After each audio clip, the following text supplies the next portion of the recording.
여러분 안녕하십니까? 혁신 라이프 코칭 연수원 ICC 창설자 신현근 정신분석학 박사입니다.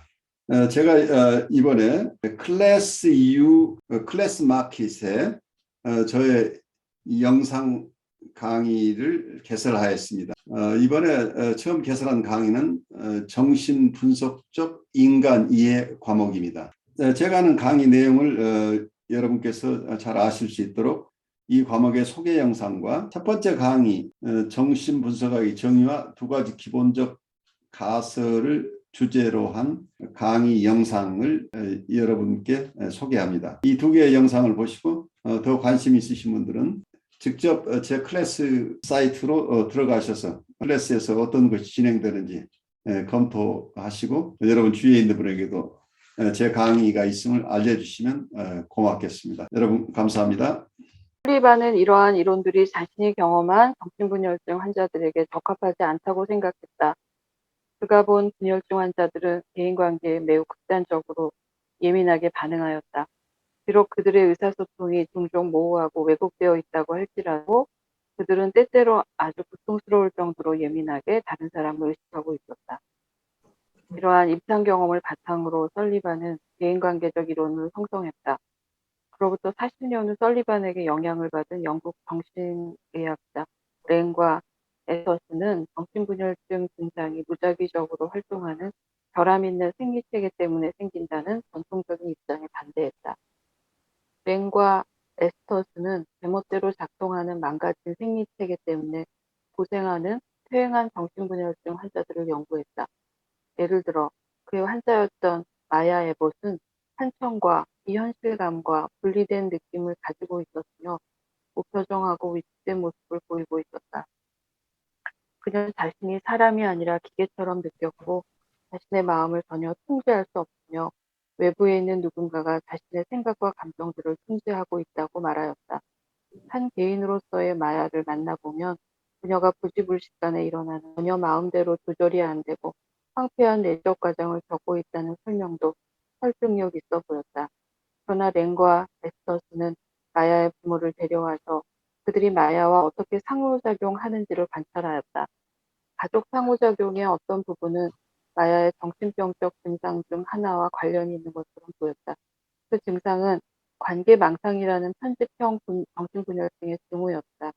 관계망상은 실제로 자신과 상관이 없는 주변의 일을 자신과 상관이 있다고 느끼는 확신을 말한다.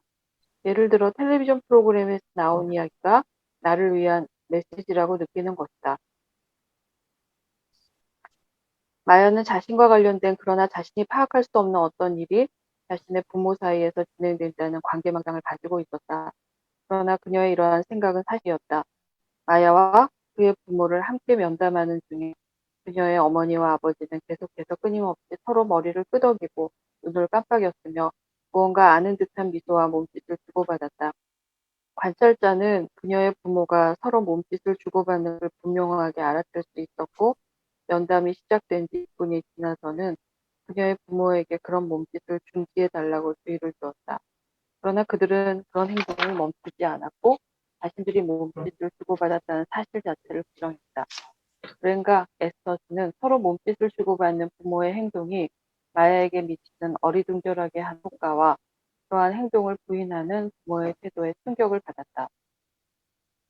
마야의 편집증적인 증상 대부분은 그녀가 자신이 지각한 것을 부인할 수 없었기 때문에 발생한 것이었다. 그녀는 자기 앞에 벌어지고 있는 일을 실제로 일어난 일이라고 믿을 수 없었다.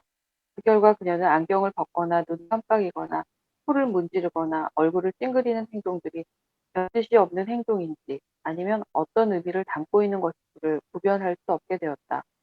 그녀의 편집증적인 측면은 거기서 발생했다. 분명히 그녀의 부모는 이러한 몸짓을 신호로 사용했다.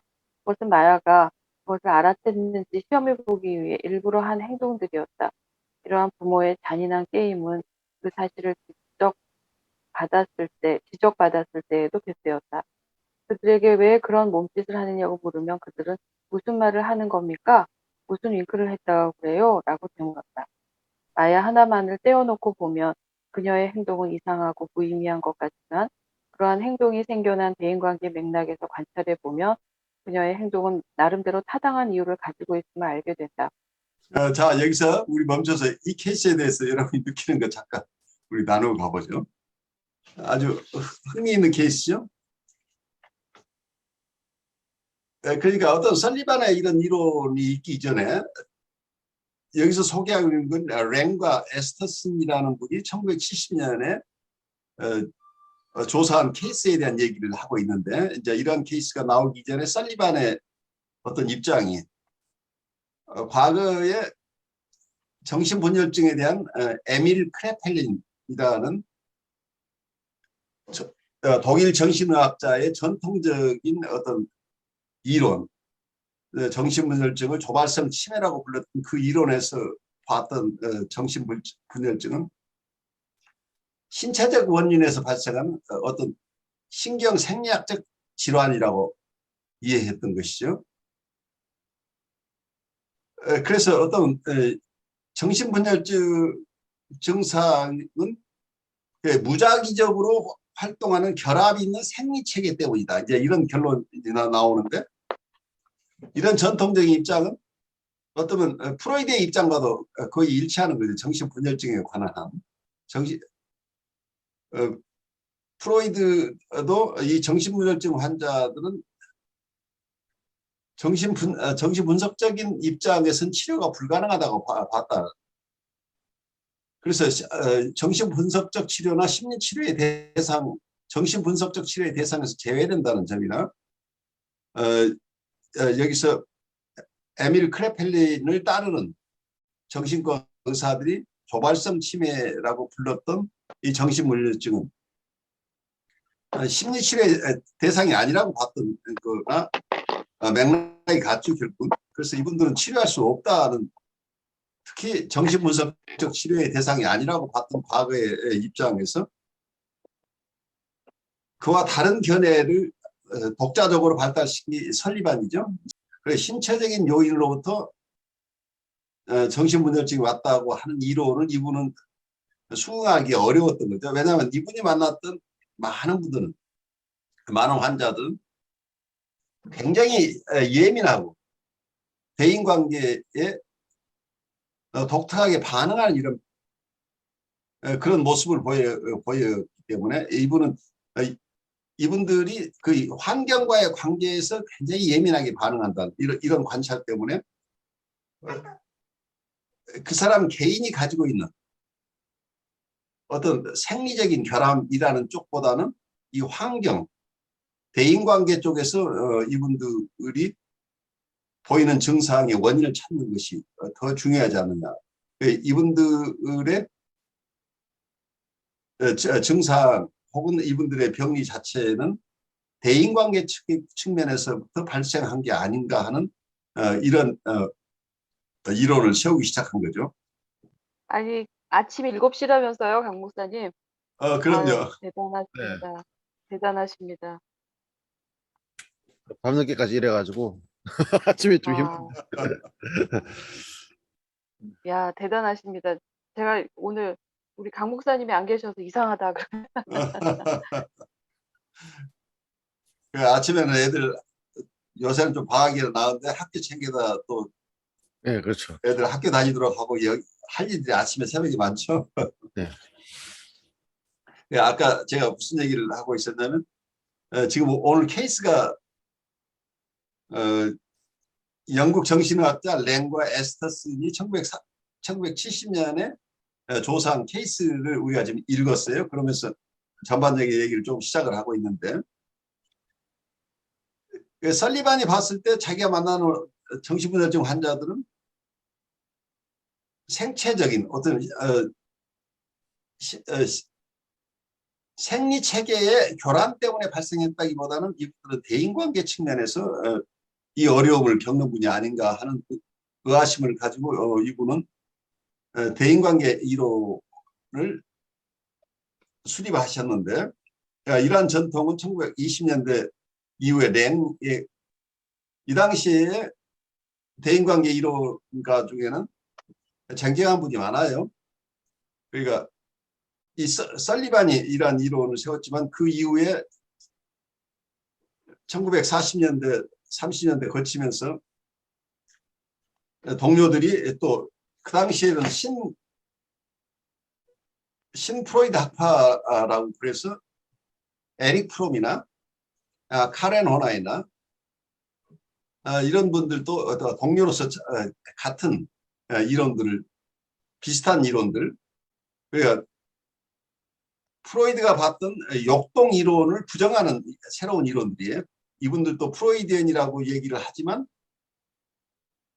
프로이드의 이론 중에 역동 이론, 그러니까 모든 것을 우리의 심리적인 어려움의 근원을 신체에서부터 보는 것, 신체에서 가장 깊은 원인을 찾고 있는 이런 프로이드가 봤던 어떤 사이코바이올로지라고 볼 수 있는 심리 생물학이라고 할까요? 생물학적 배경을 전제로 심리 현상을 연구했던 프로이드의 이론에 반기를 든 사람들이죠. 그러니까 프로이드를 전면적으로 부인했다기보다는 프로이드의 역동 이론에 반기를 들었다고 봐요. 그래서 어쩌면 미국에서는 이게 대인관계 이론으로 크게 발전하고 해왔고, 영국에서는 프로이드의 어떤 후기 이론을 더욱더 발전시킨 멜라니 클라인은 한편에서는 프로이디언이지만 또 한편에서는 대상관계 이론이라는 새로운 이론을 또 수립한 분으로 어쩌면 영국 대상관계 이론의 최초의 가장 유명한 가장 중심 인물이 멜라니 클라인이 됐는데, 그와 함께 멜라니 클라인은 프로이드와 관계를 끊는 게 아니고 프로이드의 역동 이론을 더 발전시키는 쪽으로 갔기 때문에 프로이디언이면서 동시에 대상관계 이론 이 두 측면에 함께 겹쳐져 있어요.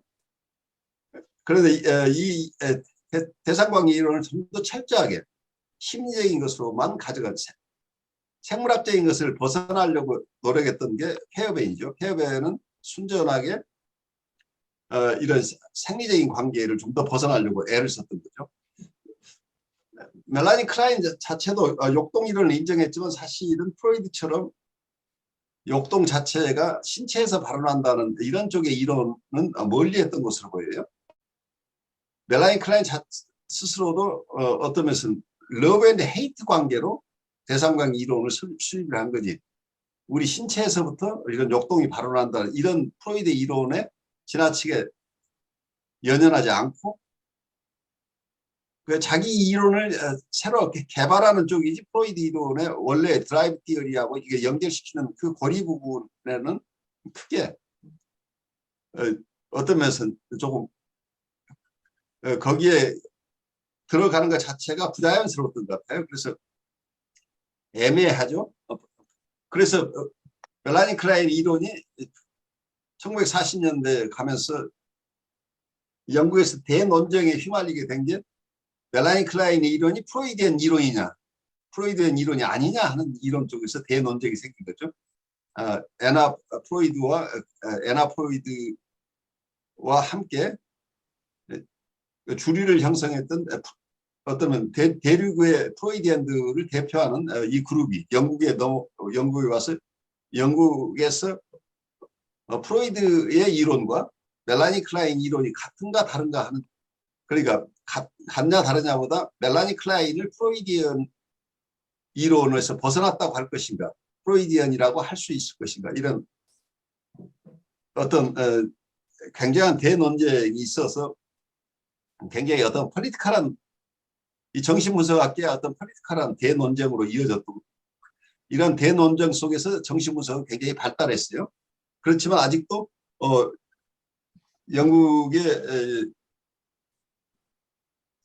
정신분석가 협회에는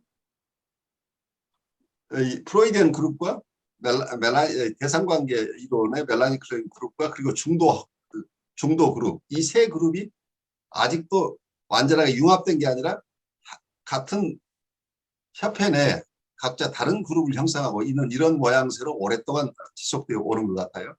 미국의 설리반 중심으로 한 대인관계 이론이 그 이후에 얼마나 서로 영향을 미쳤느냐는 잘 알 수 없지만 모던 사이코애널리스, 현대 정신분석의 스파튼스 이론도 대인관계 이론에서 많은 것을 어떤 시사점을 가지고 있었을 거예요. 현대 정신분석, 모던 사이코애널리스는 이고 사이콜로지의 전통을 그대로 이어왔어요. 이고 사이콜로지를 어떤 베개관계 아니고 이고 사이콜로지를 그대로 수용하면서도 이고 사이콜로지 속에서는 정신분석적인 치료의 대상이 정신분석적인 치료의 대상이 아니라고 봤던 보드라인 레벨의 환자나 사이카틱한 환자의 레벨도 정신분석적인 기법으로 치료하겠다. 그래서 정신분석의 범위를 굉장히 확대하는 이런 이론을 개발을 한 거죠. 그래서 이 이론 속에서는 기본적으로 이고 사이콜로지 그러니까 클래시컬한 정신분석이나 이고 사이콜로지의 큰 틀을 가져왔어요. 그래서 이분들은 해석을 배경하는 게 아니라 필요하면 해석도 하지만 보드라인이나 사이카틱한 환자들은 이런 통찰 중심으로 접근하는 것보다는 그 이외에 정서적인 커뮤니케이션 중심으로 상당 기간 치료를 해야만 해석적인 접근이 가능하다. 그렇지만 해석을 해서 내담자에게 도움이 되는 한 해석도 중요한 기법이다. 그리고 이분들이 어떤 오랜 기간 상당한 기간 치료를 거쳐서 어쩌면 나르시스틱 트랜스퍼런스 그 선을 지나서 아브젝트 트랜스퍼런스 대상 전이 상태에 갖게 되면 이고 사이클에서 쓰고 있는 여러 가지 전통적인 치료 기법을 다 사용한다고 하는 점에서 이고 사이콜로지를 그 안에 품고 있는 거죠. 하지만 현대정신분석 이론 속에서는 대상관계 이론도 굉장히 많이 들어와 있고 그리고 대인관계 쪽에 여러 테크닉이나 이런 것들도 함께 다 들어와 있다고 봐요. 그래서 어느 이론도 그 안에 순수한 자기 것만은 없어요.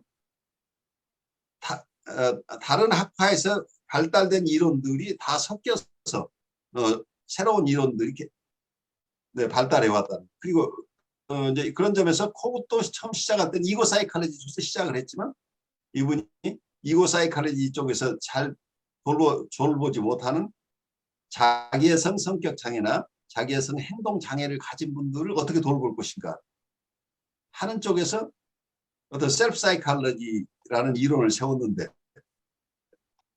여기서 현대정신분석 이론과 조금 달랐던 부분은 그것은 자기가 개발한 이론이 어떤 면에서는 과거에 전통적으로 발달되어 온 클래시컬한 정신분석이나 아니면 이고 사이콜로지보다 그것을 다 포괄하는 아주 통일 이론처럼 이렇게 후기에 이걸 넓혀버렸어요. 그러니까 과거의 이론들보다 자기 이론으로 다 모든 걸 설명할 수 있을 것처럼 이렇게 지나치게 자기의 이론의 범주를 넓히다 보니까 어떤 면에서는 머저리티라고 할까요? 주류로부터 배척당하는 상황이 일어난 거죠. 그래요. 코웃이 기여한 바는 크긴 하지만 코웃은 일정 부분 정신분석의 한 부분에서 기여를 한 건데 이분이 지금까지 있었던 모든 이론을 통화라는 이론으로 자기 이론을 지나치게 확대하려고 하는 시도가 실패한 부분이라고 보여요. 그래서 그런 부분에서 코웃이 어쩌면 셀프 사이콜로지로서 거대작이라고 할까요?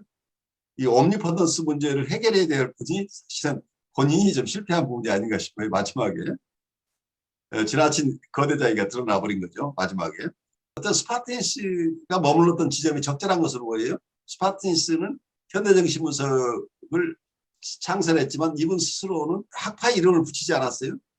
그런데 학파 이름을 붙이지 않다 보니까 그냥 현대적이라는 의미에서 모던 사이코애널리스트라는 용어가 다른 데서는 여러분 문헌상에 보면 모던 사이코애널리스트는 그 저자에 따라서 최근에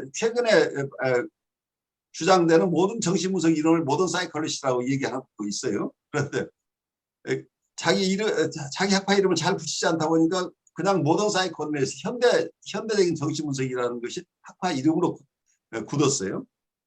그래서 모던 사이코애널리스트가 뭐 특별히 장명한 게 아니다고 이렇게 그냥 불리던 보통 명사가 어떤 이제 고위명사가 된 셈인데, 그리고 자기 이론은 언젠가 주류 정신분석에 다 흡수될 것이기 때문에 자기가 독자적인 어떤 학파가 될 가능성이 없다고 봤던 것 같아요.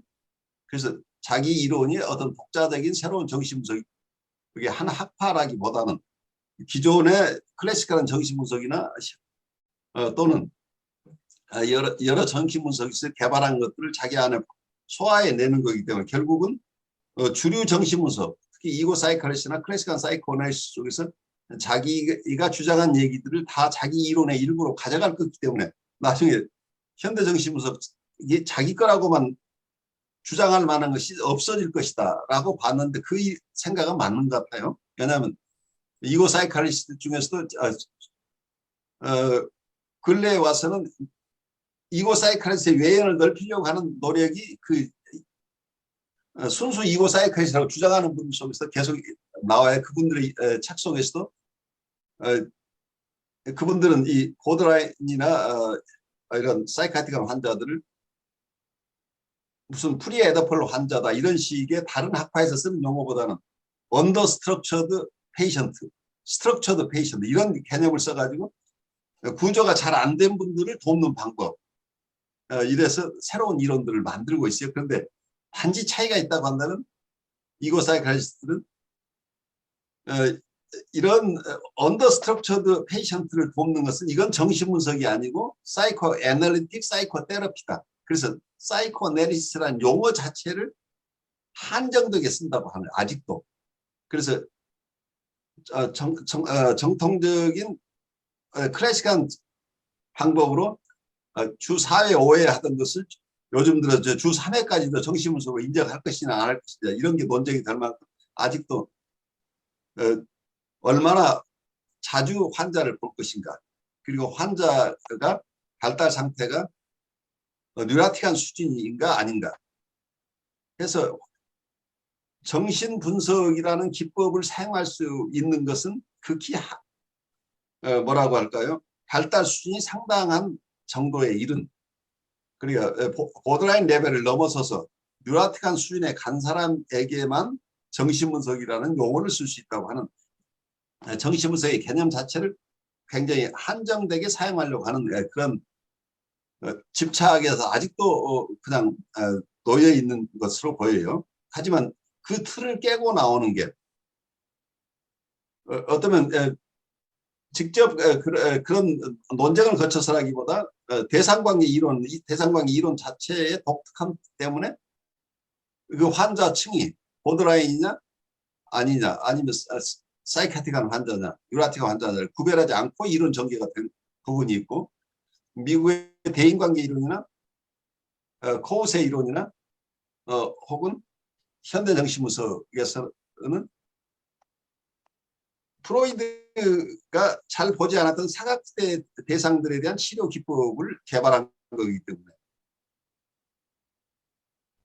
처음부터 환자들의 범주를 굉장히 넓혀왔다고 하는 점에서 공통적이에요. 정신분석이 과거에 어느 정도 중산층, 그리고 중산층에 있는 사람들, 그리고 상당한 발달 수준이 돼 있는 사람, 자기 안에 어떤 죄의식 같은 게 있어서 자기 삶에서, 그러니까 그런 분들을 길티맨이라고 표현을 했어요. 코웃은. 그러니까 자기가 무엇을 해야 될 줄 알고, 그런데 자기가 해야 될 것을 잘 하지 못하고 해서는 안 될 것을 하는 이런 자기 안에 마음의 갈등을 가지고 있는 사람들을, 그러니까 죄의식이 뭔지를 아는 사람들 중심으로 치료 기법이 있어 왔는데, 새로운 환자층은 자기의 정체성 자체가 혼미한 사람들, 새로 정신분석에 오게 됐다는 얘기예요. 정신분석에 오는 많은 분들이 자기의 정체성 때문에, 그러니까 뭐가 죄의식이다 아니다 이런 레벨의 분들이 아니고 패러노이드 스키조이드 포지션에 있다고 어떤 멜라니 크라인식으로 얘기를 할 수 있겠죠. 통합적인 대상이나 통합적인 자기의 응집력이 약한 사람, 호식으로 얘기하자면 자기 응집력이 약해서 자기의 정체성이 분명하지 않은 새로운 환자층들이 많아지면서 과거에 죄의식에 시달린, 그리고 그래서 자기가 누구인지는 안다고 생각하고 자기가 무엇을 해야 될지도 아는데 이게 잘 이루어지지 않고 자기 안에 마음의 갈등 이런 것을 가지고 왔던 그런 환자층과 다른 환자층이 굉장히 늘어나면서 이분들은 과거의 환자들과 다른 모습으로 드러나기 때문에 새로운 이론들이 이분들을 도와야 된다고 하는 문제의식들을 가지게 됐겠죠. 그래서 코굿이 이제 그런 점에서 자기 응집력이 결핍된 사람들을 돕는데 전통적인 정신분석 기법이 아닌 새로운 기법이 필요하다고 해서 셀프 사이콜로지를 창안했던 것들도 이런 고민의 일환이라고 보여요. 우선 제가 두서없이 일반적인 얘기를 했는데 여기 아까 랭과 에스터슨이 돌보았던 이 케이스 아까 들으시면서 어떤 생각을 하셨는지 잠깐 우리 얘기 나눠가죠. 저는 이 대인관계 이론 뭐 이런 걸 교수님한테서만 이렇게 들어서 사실 정확히 이 이론의 어떤 그 역사적인 개론 같은 건 잘 모릅니다. 그런데 이 마야 얘기를 듣다가 진짜 너무 깜놀한 게 그 보통 이중 메시지라고 하잖아요. 이중 메시지. 네, 그러니까 이 부모가 약간 그런 게 아닌가 싶어요. 그렇죠. 네. 그러니까 뭔가 메시지를 주고받고 하는데 그거 아니야? 그럼 아니야. 이렇게 하죠. 자기들이 분명히 그렇게 하고 있으면서 아니라고 부정하는. 그러면 이 아이는 이 자녀는 어떻게 행동해야 될지 모르는 거예요. 그렇죠. 그러니까 얼마나 혼란스러웠을까? 그래서 그래서 어, 제가 만나고 있는 환자분들 중에도 이 편집증적인 그런 증상을 보이는 분들이 꽤 있어요. 정신분열까지는 아니라고 하더라도. 근데 이거를 그 어떤 부모와 관계, 대인관계 맥락에서 더 구체적으로 살펴볼 필요가 있겠구나. 그런 생각을 다시 한번 하게 돼요. 네. 그러니까 미국의 이 대인관계 이론은 굉장히 실용적인 학문이에요. 그래서 알게 모르게 지금 우리 치료사들이 쓰는 기법 중에는 대인관계 쪽에 영향을 받은 것들이 많은데 그게 어디서 온 줄 모르고 그냥 이 섞이다 보니까 원래 어디에서 온 건지 잘 모르지만 사람들이 다 쓰고 있어요. 많은 질문을 하죠. 원래 클래식한 정신분석 쪽에서는 그렇게 질문이라는 것이 큰 하나의 기법이 아니었죠. 근데 실제 상담사나 분석가들이 많은 질문을 하고 있죠. 그 질문을 아주 체계적으로 이렇게 하는 거가 대인관계 전통에서 온 것일 가능성이 높아요. 그러니까 바로 해석, 뭐라고 할까요? 중립적인 입장에서 내담자의 자유현상을 그냥 따라가고 거기에 해석해주고 하는 이런 전통적인 기법에서는 질문이라는 게 그렇게 중요한 것이 아니었을 텐데 아마 이은숙 님도 내담자를 만나면서 많은 질문을 하고 엑스플로레이션을 하지 않나요? 그 엑스플로레이션이 가장 발달한 게 어떤 대인관계 정신분석 이론이에요. 아하, 많이 하죠. 그러니까 그게 다 이미 대인관계 정신분석 이론을 내가 사용하고 있는 음, 거죠. 여기 이거 교수님 얘기 때 조금 한번 훑어보니까 대인관계적 조망에서 과거와 현재의 관계를 구별하지 않은 채 개인에게만 초점을 맞추는 것은 대상을 이해하는 중요한 맥락을 빠뜨리는 것이 된다. 그렇죠. 제가 그 상담에서 가장 중요하게 다루는 것들이 그걸 포괄적으로 같이 연결해서 보는 거죠. 예, 그렇죠. 통합을 위해서 아주 필요한 과정이죠. 네. 통합을 하는데 어떤 면에서는 이분들이 정통적인 방법으로 프리어소이션을 통해서 자기가 다 과거에까지 방문하고 그걸 그 연상을 언어로 표현하고 할 수 있으면 좋은데 환자층에 따라서는 그게 자유현상이 안 되는 환자도 얼마든지 있잖아요. 보드라인 환자나 사이카테한 환자는 자유현상이 잘 안 되는 사람들이에요. 자유현상을 제대로 할 수 있는 레벨은 뉴라틱한 환자층 레벨 이상의 자유현상이 제대로 되는 거예요. 그 이하, 보드라인 이하는 자유현상도 잘 안 되는 거죠. 그래서 그런 점에서 이분들이 정신분석의 대상이 아니라고 봤던 부분도 있어요. 클래시컬한 이론 속에서 프리 어소시에이션이 잘 안 되는데 어쩌면 이분들은 사이카틱 환자는 지나치게 프리 어소시에이션이 되는 거 위험해요. 또 자극이 많아집니다. 그래서 한정된 범위 내에서 지나친 자극에 노출되지 않도록 하면서도 이분들이 자기 안에 떠오르는 생각을 안심하고 표현할 수 있을 정도 이런 절제된 속에서 치료를 해나가기 때문에 이 보더라인이나 사이카틱 환자 레벨의 환자들 보고는 굉장히 어려운 거죠. 그냥 이고 스트렝스가 있어서 어떤 얘기가 나오더라도 거기에 크게 그것 때문에 자기 심리 상태가 크게 교란되거나 하지 않는 뉴라틱한 환자의 수준하고 많이 다른 거죠.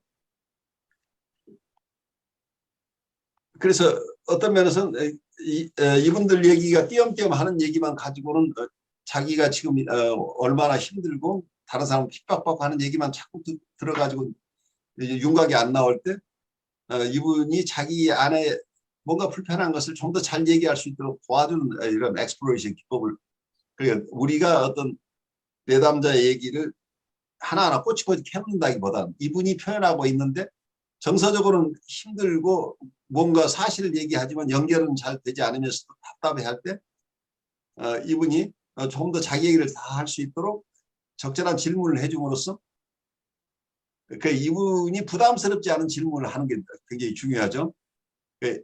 보통 우리가 이고 신타닉한 질문을 대부분 하는 거죠. 자아를 향한 질문을 하는 것은 굉장히 부담스러워하는 분들이기 때문에 대상을 향한 질문을 하면서 하나하나 이분이 자기의 과거도 얘기를 할 수 있게 되고 현재도 그렇고 무엇에 의해서 자기가 힘들어하고 있는지 이런 것을 하나하나 어떤 공동으로 탐색해가는 인내로운 어떤 과정들을 치료에 아주 중요한 부분으로 보고 있는 게 어떤 대인관계 정신분석이에요.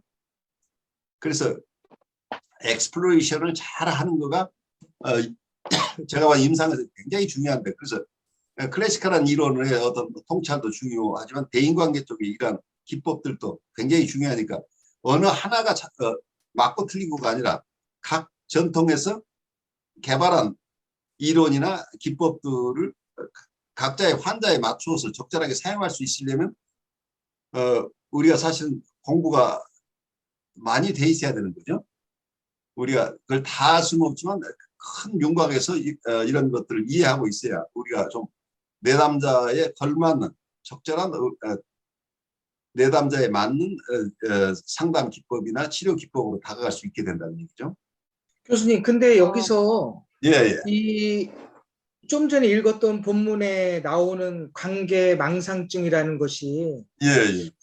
저는 정확하게 그 이해는 잘 안 되거든요, 이게. 관계망상의 얘기를 우리 대충은 대충 아시죠? 예.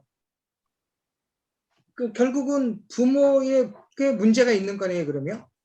그러니까 꼭 어느 쪽에 문제가 있다기보다도 부모가 그렇게 살아도 어떤 아이들은 그게 크게 문제가 안 되는 아이도 있어요. 이거 스트레스가 있으면. 근데 어떤 아이는 굉장히 예민한데 부모가 아까 이은숙님이 말씀한 대로 더블 메시지를 하거나 자기들간에만 비밀스러운 어떤 얘기를 하면서 물어보면 아무 일도 없었어. 이런 상황이 자꾸 되다 보면 이 아이들은 현실 인식 능력에 제한이 발생하잖아요. 자기가 분명히 봤고 느꼈는데 부모는 부인하니까 그럼 내가 들은 게 헛거라는 얘기가 되잖아. 그러면 어떤 신호나 메시지를 봐도 자기가 자신 있게 이걸 자기 나름대로 자신 있게 그걸 소화해내기가 굉장히 힘든 상황이 오랫동안 반복됐다는 얘기예요. 그 관계방사기라고 여기 적어놨는데 제 환자 중에 그런 분들이 있어요. 알바를 하고 있는데 여사장이 뭔가 이렇게 통화를 하면서 굉장히 화를 내고 기분 나빠하는 말투로 틱틱거리고 그러더래요. 그런데 멀리서 매장에서 이제 일을 하다가 그 장면을 목격한 우리 환자가 근데 그때 우리 사장이 나한테 하는 말 같이 들리더래요. 그런 그래요. 것처럼 모든 상황을 자기하고 관련을 지어요. 다 관련이 있죠. 네. 그래서 제가 이런 그 편집적인 부분하고 매일 싸워요. 매주 싸워요, 매주. 근데 그게 그러니까 너무나 무의식적인 것 같다는 생각이 굉장히 무의식적인 들어요. 거죠. 그러니까 네. 아주 심한 분은 말하자면 텔레비에서 숫자를 자꾸 얘기를 하면 저게 북한에서 나한테 보는 난수표로 북한에서 보는 자기한테 오는 메시지라고 이게 해석하는 사람도 있죠. 그러니까 자기하고 전혀 관련 없는데 항상 어떤 메시지를 자기와 관련돼서 이렇게 이해를 하니까 이게 망상이 되거든요. 그죠? 자기하고 관련되는 일이 아닌데도. 그러니까 아까 말씀하신 대로 저기 지배인이 지금 전화하면서 누가 막 야단쳐요? 막 화를 내고. 근데 그 화를 내는 게 아까 내가 어느 매장에 왔던 손님하고 자기가 좀 다퉜는데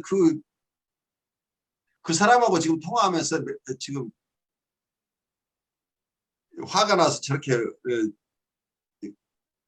그 고객에게 항의가 들어와서 지금 지배인이 막 화를 내고 있는 거라고 느끼면 이 사람은 지금 불안해지죠. 이게 자기한테 이거 불이 떨어진다고 생각하는 거죠.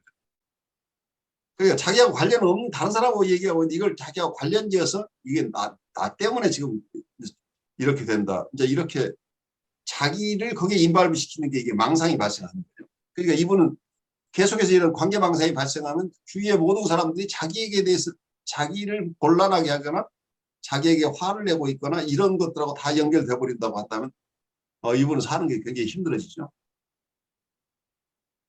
힘든 정도가 아니에요, 교수님. 그- 그러니까 현실감이 이 사람이 정말 현실감이 너무 떨어지는구나 이럴 때가 저 종종 있는데 그분들은 그게 자기 내부적으로는 그게 현실이기 때문에 진짜 실제와 리얼과 판타지 구분이 잘 안 돼요. 바로 이제 그게 어쩌면 현실 검증 능력이 사라진다는 현실 검증 능력이 약화되는 거죠. 그러니까 그게 만약에 심화되면 그렇게 될 것 같아요. 그래 리얼리티 테스팅의 문제가 그 판타지하고 리얼리티 그 인사이드 아웃사이드를 구별하기가 굉장히 힘들어지는 거죠. 옛날에 그 영화 중에서 컨스피러시 티어리라고 멜 깁슨하고 줄리아 로버츠 나오는 영화가 있었거든요. 예. 97년인가 4년도 나온 건데 그 영화가 컨스피러시가 이제 그 뭐죠 음모론이잖아요. 그렇죠. 음모론인데 그게 그 주인공 나온 멜 깁슨이 사실은 이제 그 특수 훈련을 아주 혹독하게 받으면서 인격 장애가 온 건데 인격 장애를 일으키는 훈련을 해가지고는 어떤 신호가 오면은 자기도 모르게 암살을 하는 그런 거거든요. 어, 어. 네, 그런 띠열인데 그 사람이 이제 거기서 빠져나와가지고 애써서 현실로 살아가려 그러는데 자꾸 무슨 메시지가 오니까 그 메시지가 이제 어떤 것이다라고 이야기하면 사람들이 너는 관계 망상에 빠져 있다 이제 이렇게 하는 거죠. 망상에 빠져 있다 그렇게 되는데 주인공은 이거 망상이 아니다라고 우기는데 누구나가 다 너는 망상이다 그러는데 나중에 알고 보니까 그 신호가 온 게 맞췄던 거예요. 이제 그게 이제 영화 이야기인데 그걸 보면서 무슨 생각이냐면은 그 개인이 그 자기가 가지고 있는 망상에서도 그런 거를 경험하지만은 경우에 따라서는 누군가에 의해서 망상이라고 그 뭐랄까 실제적으로는 사인을 주면서 그 사인을 느꼈다고 하면은 아야 그 너의 망상이야라고 이렇게 해가지고 어떻게 보면 그 자극을 준 쪽에서 책임 회피를 하는 용도로 써버리는. 그러니까 어쩌면 조작을 하는 거죠. 말하자면 머니플레이션이 일어나 버리니까. 지금 아까 이 케이스에서 마야의 부모가 자기들끼리 이런저런 얘기를 눈치 손짓 발짓으로 이렇게 하는데 아이가 보면 엄마 아빠가 지금 뭔가를 하고 뭔가 자기에 대한 얘기를 했는데 엄마 아빠가 지금 내가 뭘 잘못했다고 그런 거지. 그러면 우리 아무 얘기도 안 했는데 너 왜 그러니? 라고 이제 이런 현상이 계속 반복된다고 한다면 이 사람은 이게 자기는 메시지를 받았는데 상대방이 무시를 하는 상황이 계속된다면 이게 판타지인지 현실인지 구별이 안 되는 상황이 되잖아요.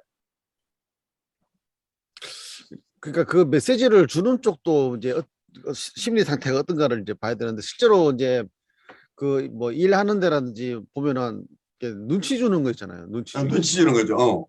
예, 그런 거. 그러니까 그리고 또 그 여기서 저 일하는 사람들 이렇게 보면은 그 미덕이 뭐냐면은 눈치껏 일하는 거예요.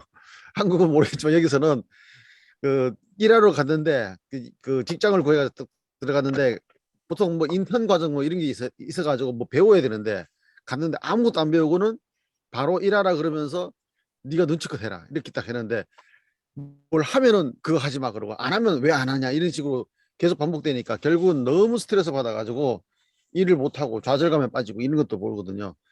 그럴 수도 있는 거죠. 예. 거기 커뮤니케이션에 페일리어가 있는데 그 책임이 온통 한쪽으로 가버릴 수도 있는 거죠. 예. 그러니까 그러고 보면은 이게 양쪽 다 문제인데 이게 누가 문제냐 그러면은 이제 실질적으로는 정확하게는 파악을 하기가는 좀 쉽지 않은 것 같아요. 그런 게. 그러니까 그게 망상이냐 아니냐를 판단하는 것도 굉장히 어려운 거죠. 그러니까 이런 히스토리컬 백그라운드가 없는 상태에서 이 내담자를 보면 이 내담자 여기서 마야 같은 마야의 이런 엉뚱한 행동을 하고 하는 게 결함이 있는 어떤 생리 체계 때문이다라는 과거의 이론으로 이 사람 왜 생리 체계가 뭐가 지금 교란돼 있으니까 거기에 대해서 치료를 해야 된다 이제 이렇게 나올 수 있겠죠. 그래서 어떤 생리적인 것, 생물학적인 쪽에서 접근할 가능성도 굉장히 높아지는데 그럼 약물로 의사처럼 다스리는 수밖에 없는데 많은 경우에 그게 아니고 이 사람은 어쩌면 계속 현재에서는 관계망상이 생기는 원인이 과거에 실제로 망상이 아니었던 리얼리티였던 것이라고 밝혀지잖아요. 이렇게 되면 리얼리티가 거듭 부인되는 상황 속에서 이 사람은 리얼리티와 판타시를 구별해낼 수 다른 사람이 너 판타시라고 우겨버린 거죠. 말하자면 부모가 리얼리티인데 부모가 이 아이 얘기를 한 것은 리얼리티인데 아이가 그 리얼리티라고 무엇에 대해 얘기했느냐고 물으니까 부모가 계속해서 우리 아무것도 얘기한 적이 없어. 그렇게 되면 자기가 받은 메시지는 이건 판타시라는 얘기가 되죠. 그러니까 원래 리얼리티인데 이걸 판타시라고 우기는 환경 때문에 이게 이런 패턴이 계속 되다 보니까 이분의 판타시는 어떤 판타시가 항상 리얼리티하고 매치되지 않는 이런 상황이 지속되면서 이분 안에는 뭐예요? 외부에서 봐서는 이 사람 판타시라고 부모는 판타시라고 하는데 사실은 이 사람이 봐서는 판타시가 아니고 리얼리티이기 때문에 아까 얘기대로 이윤 선생님 케이스에서 자기 상사가 다른 사람 얘기를 하고 있는데 자기가 받은 메시지는 자기가 캐치한 메시지는 자기를 욕하고 있는 것처럼 느낀다고. 그러니까 이게 이제 자기 판타시가 리얼리티하고 이제 다른데 지금은 이게 정말 판타시예요. 이게 망상이 되어버렸는데 그래 리얼리티하고 상관없는데 과거는 이게 거꾸로 돼 있었죠. 이게 발달하는 과정 속에서는 리얼리티가 부인되면서 리얼리티가 판타시가 되고 취급을 받았는데 현재는 리얼리티는 없는데 이 사람이 판타시만 나와버린 거죠. 그러니까 과거에 발생 원인으로 보면 리얼리티가 먼저 있었고 판타시가 아니었던 것을 판타시로 취급당했는데 지금은 이 사람이 판타시가 먼저 생기고 리얼리티는 없는 거죠. 그런데 이 사람은 과거의 패턴 때문에 자기가 판타시라고 우겼던 것들이 다 현실이었기 때문에 지금도 이 사람은 판타시 속에 자기가 느끼는 것, 자기가 받는 메시지, 자기가 생각하는 것 자체가 관찰한 것 자체가 틀림없다고 생각. 이게 리얼리티라고 이 사람 믿어보죠. 이게 관계망상이거든요. 자기 생각이 틀림없이 현실이라고 믿어버리는 거니까. 그 역전되는 역동을 이해하시겠나요? 처음에는 현실이 있었어요. 지금은 현실은 없는데 자기 마음속에 어떤 생각만 있어. 이 생각, 판타시가 현실이라고 믿어버리는 게. 이게 어떤 과거에 일어났던 것이 거꾸로 일어나는 셈이 되는 거죠. 과거에는 현실이 있는데 외부 환경이 현실을 계속해서 부인했기 때문에 이걸 판타시라고 취급됐는데 그러다 보니까 이 사람은 자기가 판타시라고 자기 안에 생각이 다 현실이라고 믿는 패턴을 이미 개발했다는 얘기예요. 근데 실제는 외부 현실이 없는 판타시나 생각과 외부 현실이 있는 것을 구별해낼 수 없는 거죠. 이렇게 되면 정말 엄마 아빠가 자기에 대한 얘기를 한 경우도 자기가 그렇게 보고 엄마 아빠가 다른 얘기를 하는 경우에도 이 사람은 또 똑같이 느끼니까 실제 외부 현실이 있는 건지 없는 건지가 자기 생각이나 판타시하고 매치를 시킬 수가 없는 거죠. 계속 혼선이 발생하는 거죠. 그래서 관계망사가 여기 생긴다는 얘기죠. 예. 여기 그 부모의 그 몸짓 얘기가 그런 네. 것 같아요. 실제로 그게 리얼하게 나오는 실제인데 이 사람 안에서는 그게 실제가 아니고 판타지인가 뭐 이렇게 생각할 수도 있는 것 같아요. 아니 그러니까 부모가 부인해 버리고. 부인하니까. 예. 그러니까 나중에는 이게 막 헷갈려 버리는 것 같아요. 실제 봐도 그게 실제가 아닐 수도 있는. 그러니까 자기 생각이 오히려 예. 자기 생각 자체가 이게 처음에는 맞았는데 아니라고 하니까 이제 맞는 그렇죠. 것도 또 틀리는 예. 것이 되는 거죠. 그렇죠. 뒤집어지고. 근데 그거를 어떤 데서는 어떤 조직에서요. 그거를 그 자기 아래 사람을 컨트롤하는 통제하기 위한 수단으로서 그 과정을 계속 만드는 거예요. 일부러. 그래가지고 나중에는 이러지도 저러지도 못하는 쩔쩔쩔쩔 매는 상태를 딱 만들어 놓고 난 다음에 이제 뭔가를 지시하면은 눈치를 봐가지고 예를 들어서 하라는 뜻인지 하지 말라는 뜻인지 이제 알아서 막 해야 되는 이제 그런 상황도 봤었거든요. 그러니까 조직이 크고 좀 뭐랄까요 그 대표나 그 제일 보스한테 권력이 딱 그냥 집중돼 있는 경우에는 뭐 말하자면 한국의 옛날에 오공때 같은 경우에는 그냥 대통령이 뭘 뜻하는지를 알고 막 알아서 행동해야 되잖아요. 과잉 충성도 해야 되고 이제 그런 현상들이 이게 여러 조직에 보면은 막 일어나는 것 같아요. 그래서 그거를 그 말하자면은 정신적으로 문제 없는 사람들을 일부러 병리적인 것을 일으켜 가지고 그걸로 통제 수단으로 삼아버리는 그런 것도 종종 보는 것 같습니다. 네, 그런 위험성도 있는 거죠. 우리 김동완 선생님 지금 우리 얘기를 들으면서 헷갈리고 있을 거예요. 근데 나도 얘기를 하면서 헷갈려요. 왜냐하면 리얼리티하고 판타시를 가지고 얘기를 하다 보면은 계속 스스로도 헷갈리는 게 이게 관계망상으로 발전할 수 있는 거예요. 리얼리티하고 자기 생각하고 자꾸 이것이 맞는지 저게 맞는지 구별이 안 되는 상황이 이제 가버리면 다른 사람의 어떤 몸집을 봐도 전부 자기의 판타지하고 연결시켜서 없는 것이 있는 것처럼 되고 또 그런데 과거에는 있는 것이 없는 것으로 됐기 때문에 어느 게 맞는 건지 틀리는 건지가 식별이 안 되니까 리얼리티 테스팅에 실패한다는 거예요. 그러니까 현실 검증 능력이 약화되면 이게 심하면 사이카틱한 상태로 간다. 왜냐하면 현실은 전혀 그게 아닌 다른 사람 저 사람이 딴 사람 욕했는데 저 사람이 나 욕했다고 하면서 그 사람을 뺨을 때리는 사건이 발생할 수 있는 이게 실제로 일어날 수 있는 사건이 일어나 그런 관계가 형성이 되는 거죠. 뭔가 이렇게 어렸을 때 뭔가 이제 성인이 부모가 어떤 현상 경험에 대해서 좀 진솔하게 그걸 정확하게 언어로 표현해 주지 않았을 때 그 아이가 갖는 혼란이 굉장히 크다는 게 좀 더 와닿는 것 같고요. 그래서 뭐랄까 보통 우리가 이중 메시지라고 할까 이면 교류라고 할까 내 마음을 좀 이렇게 감추고 이제 안 그런 척 하거나 이제 이런 것이 어떤 미덕일 수도 있고 이제 그런 것들이 있는데 뭐 이 사례에서처럼 이렇게 제가 이 부모는 이해도 잘 안 되지만 어쨌든 근데 보니까 저도 그렇고 뭔가 조금씩 이렇게 일치되지 않은 표현들을 하는 것 같아요.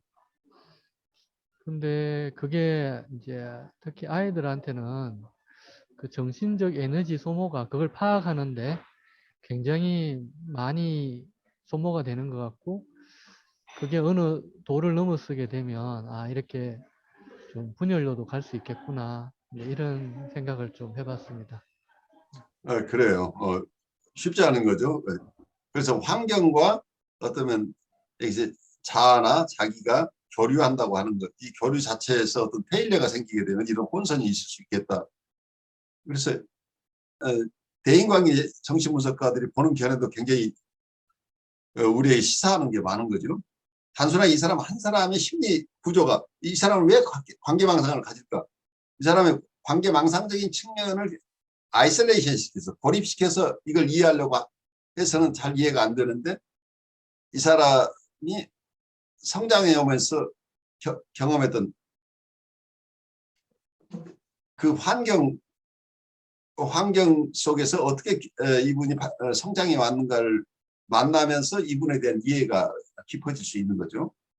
왜 이분이 지금 이렇게 혼란스러운 상태에 있는가가 설명되는 게 단순하게 이 사람이 가지고 있는 생리적인 것, 원퍼슨의 이슈가 아니고 이 환경과의 관계 속에서 일어나는 일이라는 것을 파악하는데 이 설리반의 관찰 혹은 설리반의 후계자들이 하는 관찰이 굉장히 중요하다는 생각이 들죠.